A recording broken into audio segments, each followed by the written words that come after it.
How y'all doing today? Welcome back to the Enlightenment Period. For those of you who are new to the channel, just a quick background of the channel. What we cover here is manhood. You know, like what it means to be a man in 2019, what that looks like, you know, problems that we face. They're on a lot of places in today's world where men can be men. And for good, well-meaning men to actually congregate on things that matter to us, for the betterment of us and for the betterment of the world in general. So that's what we do here on this channel. Today's topic, we're going to be talking about kind of a touchy subject, kind of an emotional subject. Black culture. Black culture is what we're going to be talking about today. Black History Month is coming to a close, so I feel like it's only fitting to discuss this topic. So Black culture as a whole, right? What does that look like? Well, when you look at culture, you look at the behaviors, you look at things that are accepted, things that aren't accepted, things that are normal within a community of people. You look at the music, you look at the art, the things they produce, the direction of their creativity. You know, you look at the household, you look at the rearing of their kids, things of that nature. So increasingly enough, there seems to be this trend, maybe started back in like the 80s or 90s, where now it's like, you know, it's cool to emulate, some people would say appropriate, you know, Black culture, this being done by other races of people. And to that I will say this: there is nothing cool about Black culture, only the safe emulation of it. Black culture as we have it today, most of Black culture revolves around women, female degradation, you know, pursuit of worldly goods. So money, cars, clothes, the whole nine. You don't believe me? Turn on any rap song. Turn on any rap song. Turn on any rap song. Like it's to the point where we're being known for violence, our strong propensity to violence, and it creates problems for people who are outside of that culture. Even situations like political views. You know, if you're Black and you're not a Democrat, you're hung on a cross. If you're Black and you're not Christian, which that is becoming, you know, more and more common, but still, you're going to get funny looks from your family members, things of that nature. If you say you voted for Trump, oh wow, you get your Black card revoked. Like your political views have anything to do with the color of your skin. So there are certain things like that I see that are very prevalent in our culture. This inability to accept that people can be different, and that just because someone belongs to this race of people does not mean they have to think in the same way as the majority of those people, even if their thoughts are in error. Flawed thoughts that we have as a people sometimes, that seems to be the norm and seems to be the standard. If you go against that, it's a problem. You can't even suggest a different way of thinking. The things that we talk about in our songs, tragically enough, for the most part, tragically enough, are not cool. The people who are doing these things, the people who are selling drugs, the people who are in the streets, the people who are doing time, who went to jail, who got out of jail, none of this stuff is cool. Having to look over your shoulder because you killed someone isn't cool. Going to prison, missing opportunity, not living up to your full potential because of a mistake that you made is not cool. Sagging your pants, which is a sign of homosexuality, is not cool.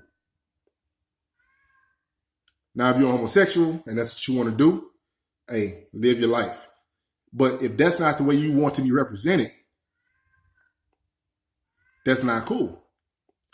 And us as a people, we understand, we've been told growing up that it's a bad thing. You know, it comes from prison. It means this and that. You're available and X, Y, and Z. But we don't care because the allure is so great just to fit in so that you're not picked on, so that you're not, you know, talked about, so that people don't look at you funny, that it's accepted and you just go forward with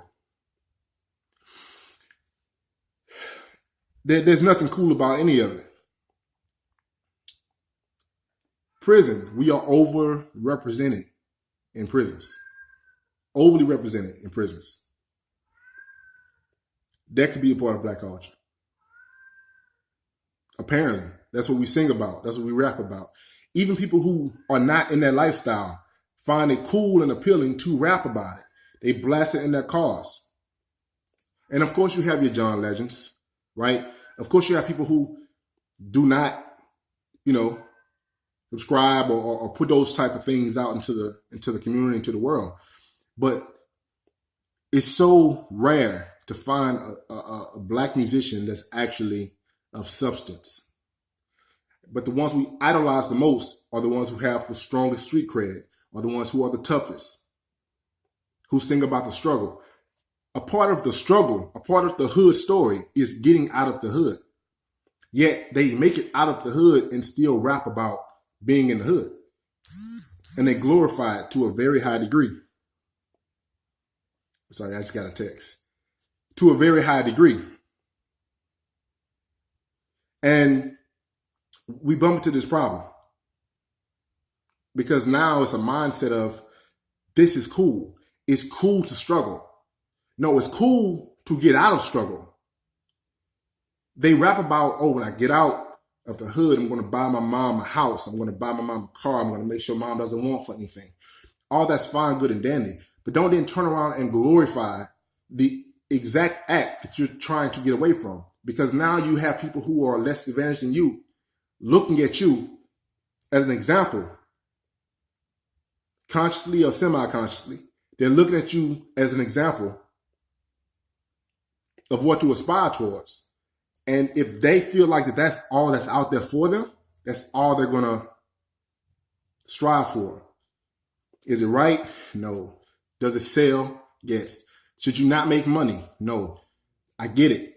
But understand the consequences and the repercussions of it. When you put things out like that, it's harmful. It's harmful to the community. It's harmful to the people who listen to this. It's harmful to the 4-year-old and 5-year-old kids who sing the rap lyrics and internalize this crap. It sets forth this paradigm that struggle is good, struggle is normal. And struggle for the sake of struggle is meaningless. You should be struggling towards something, not struggling to stay in the same place. You should not be on a hamster wheel. But we are as a people, seemingly. So, with that being said, I'm going to touch on some good things. As far as discipline goes, historically we've had good discipline, but now we don't anymore. That's starting to fade because you have kids raising kids. And we're getting so caught up in trying to give our kids what we didn't have, we forget to give them the things that we did have, which is discipline, good work ethic, the understanding of a dollar, hard work and reward. We're missing that in today's culture. And it's going to kill us as a people. I'm trying to say some good things. I mean, but it's just not. Even when we have TV shows that are geared towards Black people who are supposedly above that. So like, I don't know the name of the show, but it's a name of the show where it might be like Married to Medicine, or it's these women who are doctors and they're majority Black, and the episodes revolve around the mess. It's essentially the Kardashians with a degree. And that's that you have to understand the message that sends out to the world about who we are.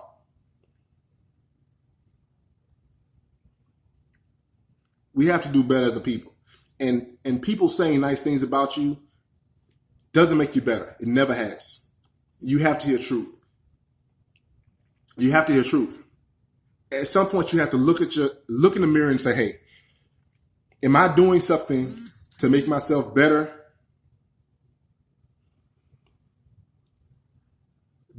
I'm sorry, I keep getting text, y'all. Better today than I was yesterday. Could my community, am I comfortable with my kid walking outside by himself, or going to the playground, or going to school, and me trusting that he's not going to have the influence of drugs or violence around him? Am I comfortable with my woman going to the store down the street by herself without having to fear or be worried about is she going to be robbed? Will she be attacked? Anything like that. At some point, you have to look at yourself and take a long, hard look and say, we need to do better as a people. And at the end of the day, it does not matter how much of a king you were 2,000 years ago if you're nothing now. And the power of that lies only in us as a community. And until we accept responsibility, we're never going to progress. So, food for thought. Share this message. Once again, you do not have to like, you do not have to subscribe, but if you like it, pass it along in whatever way you can. Have a blessed day.